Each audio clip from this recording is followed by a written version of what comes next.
आज ग्राम खिरिया लक्षणजू में हमारे हनुमत पटेल जी के निधन पर परिवार की ओर से जो श्रद्धांजलि सभा रखी गई है, निश्चित रूप से पूरा परिवार, पूरा पटेल समाज और ये ग्राम इस बात का आभारी रहेगा तो उन्होंने इस नौजवान के जाने पर मृत्यु होने के स्थान पर श्रद्धांजलि सभा रखी है।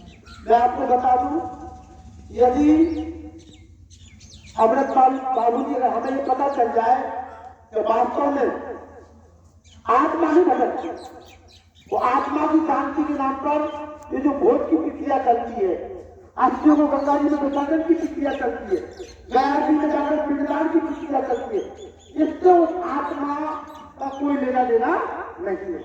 जब तक कोई शरीर में रहती है तब तक ये शरीर रहता है, और जैसे शरीर को आत्मा ने छोड़ा, आत्मा अलग और शरीर अलग, और ये जो अवसर होता है पंच तत्वों में विलीन हो जाता है और आत्मा ईश्वर की व्यवस्था के हिसाब से दूसरा जन्म प्राप्त कर लेती है। अब आप देखिए, अभी करे दिन आते हैं उसमें हम श्राद्ध करते हैं, और जिनका श्राद्ध करते हैं जिनका हमें कोई अता पता नहीं है, दादाजी चिट्ठी लिखते हैं तो सबसे पहले उसको पता लिखते हैं कि खिरिया लक्षणजू को पटेल साहब की आज चिट्ठी जानी है।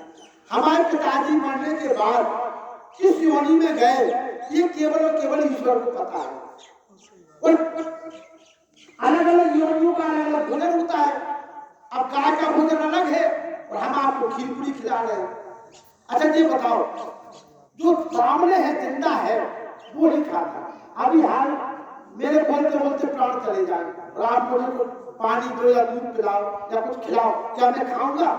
जब मैं सामने खड़ा हूं तो बाबूजी खाली रहा है, और कई वर्षों के बाद हम उनका श्राद्ध करते हैं और कहते हैं कि हम उनके भोजन की व्यवस्था करते हैं। अच्छा 365 दिन में कब करते हो आप? 15 दिन पानी देते हो, और भोजन कितने दिन खिलाते हो? एक। और पानी कितने दिन देते हो?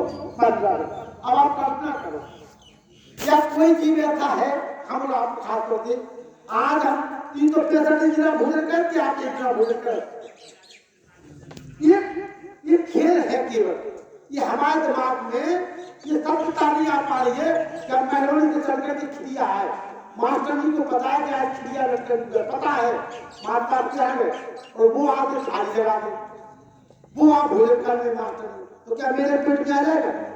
क्या मेरा पेट भर जाएगा? क्या मेरी भूख खत्म हो जाएगी? नहीं। इसी प्रकार के हम श्राद्ध में करते हैं, जबकि श्राद्ध है श्रद्धा की, और श्रद्धा किसकी? जो जीवित माता पिता अरुण सभी पिता कहलाते, और श्रद्धा के भोजन को यही बात में समझाते, और जीते पिता को पानी पाते वो मरे पर भोजन पहुंचाते, और जीते गंगा मरे पर गंगा, लोग कहावत हो जाते।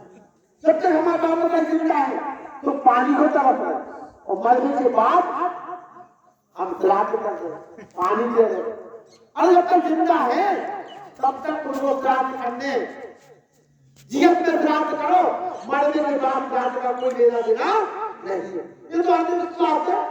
लोगों की दुकानें चलती कि चला रहे हैं और हम उस जाल में फंसते जा रहे हैं। हमारे लोग किताबी तक कभी जरा मंच पे बैठे बोले हमारे बाप दादा पढ़े लिखे नहीं होते, अरे तुम तो मैनेजर हो गए, तुम तो रिटायर्ड बाबू हो गए, अब तो पढ़े लिखे हो, फिर भी हम श्राद्ध कर रहे, फिर भी हम ये नहीं कर रहे, और दोस्ती हो जाए, हम पढ़े लिखे नहीं, हमारे लोग पढ़े लिखे नहीं थे तो लोगों ने हमें बेवकूफ बना दो। अब तो भैया पढ़े लिखे हो गए, बारात चल जाके के राम सेवक माता के हमारे बाबू जी ने भर के अमरनाथ जी ने भी स्वीकार कर लो कि भैया जो परिवार फेल हो, हनुमत जी चले गए, जवान लड़का चला गया, कि घर में मिठाई बांटने की जरूरत नहीं है। जब लड़का हाई स्कूल में फेल हो जाता है इस परिवार में, क्या वो माता पिता अपने बच्चों के फेल होने पर मिठाई बांटते हैं? कभी सुना आपने? आज वो परिवार भी फेल हो गया, जिसका जवान लड़का चला गया, जिसका जवान पति चला गया, जिसका जवान पिता चला गया, उसके घर में बैठ करके आप भोजन करते हैं, और क्या दे रहे गरीब? तब उसकी आत्मा को शांति मिले, उसकी आत्मा को शांति नहीं मिल रही। तुम लोगों ने घर को बर्बाद कर दिया, दवा दारू में लाखों रुपए लग गया, और पीछे से तुम इस व्यवस्था को भी चला रहे हो ताकि उनकी आत्मा को शांति मिले, क्योंकि आत्मा को शांति नहीं मिले। जो जिंदा माता पिता है उनकी सेवा करना ही सच्चा श्राद्ध है, मरने की बात नहीं। महर्षि दयानंद सरस्वती आर्य समाज के संस्थापक जाने के बाद उन्होंने अपनी वसीयत लिखी। उन्होंने लिखा, मेरी शिक्षा पे आगे ध्यान करना, मेरे बाद ऐसी न तुम भूल करना, समाधि न मेरी कहीं तुम बनाना, न पुष्कर गया हत्या लेके जाना, न गंगा में तुम मेरी अस्थि बहाना, ये झंझट न तुम व्यर्थ के मोल लेना, मेरी अस्थियां खेत में डालना, कि जिससे मेरी अस्थियां खाद बन के कभी काम आए तो तकदीर जगे। और खेतों में उनकी अस्थियों को डाला गया था अजमेर में। वो जानते थे कि हमारे जाने के बाद लोग पाखंड फैलाएंगे। जो जिंदा माता पिता होते हैं उनकी सेवा को पूरा करना। आज ये परिवार फैल हो गया है, आवश्यकता इस बात की है हम उस परिवार में जाए, पानी पिए और अपने चले जाए। क्या हम उत्पादन नहीं कर सकते? वैसे तो हम एक महीने में, हमारी माता भी बहने चली गई, ये सबसे ज्यादा उपवास करती है। एक महीने में 15 दिन को उपवास के रहते हैं। ये कहते हैं टेढ़ी हुई है तो वे भूत बन गए। अरे भूत कोई योनि नहीं होती। भूत कहा गया है बीता हुआ कल। जो भैया आज रविवार है, कल का शनिवार, तो हो गया बीता हुआ कल, आने वाला कल, वर्तमान काल, भूतकाल, भविष्यकाल। कोई मान लीजिए आपके बीच में कोई प्रधान हो गांव का, यहाँ बैठा हो, अब वो नहीं रहा तो हम उसको कहेंगे भूतपूर्व प्रधान। जैसे हमारे हेड मास्टर साहब बैठे रात को पढ़ता, ये भूतपूर्व प्रधान अध्यापक, तो कहेंगे भूत होगा क्या? ये भूतपूर्व पहले थे प्रधान अध्यापक, आज नहीं, इसको कहा जाता भूत। तो हमारे लोगों का क्या कह रही, अगर उनकी चेहरे निकलो तो वे भूत बन गए, और उनकी अकाल मृत्यु हो गई वे भूत बन गए, और फांसी लगा के मर गो, अल्पायु में मर गो, एक्सीडेंट से मर गो, वे भूत बन गए। ये जो पाखंड है इसको आप समझने का प्रयास करिए।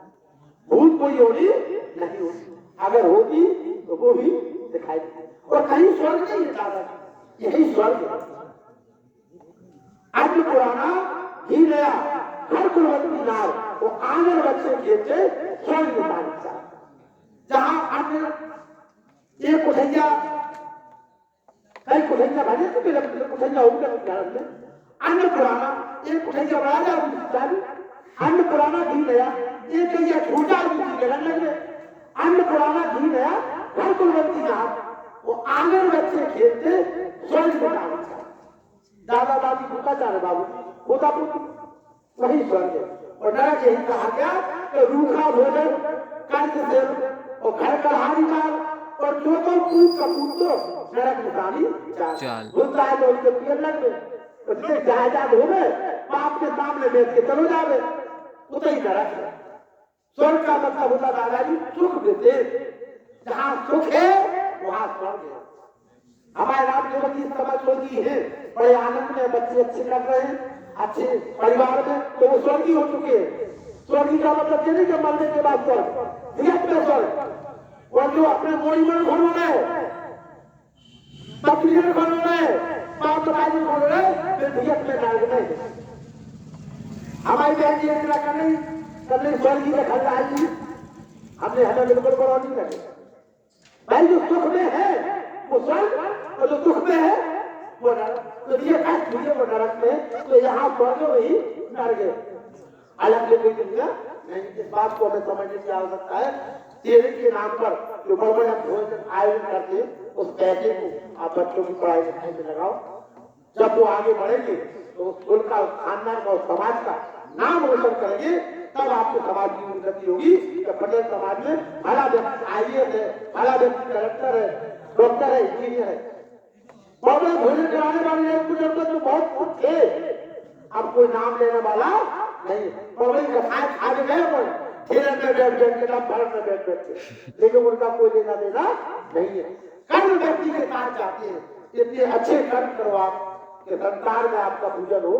मैं निवेदन करूंगा भाई विश्वनाथ जी जो हमारे गांव के प्रधान जी है, आइए विश्वनाथ जी के जो मान्यता में लगा था आपको, डॉक्टर पूरन सिंह निरंजन जी जिन्होंने बहुत मेहनत करके, बड़ा पुरुषार्थ करके इस कुव्यवस्था को खाड़ फेंकने का कार्य किया है, उन्हीं के बहनों साहब यहाँ विराजमान है। आइए विश्वनाथ प्रधान जी।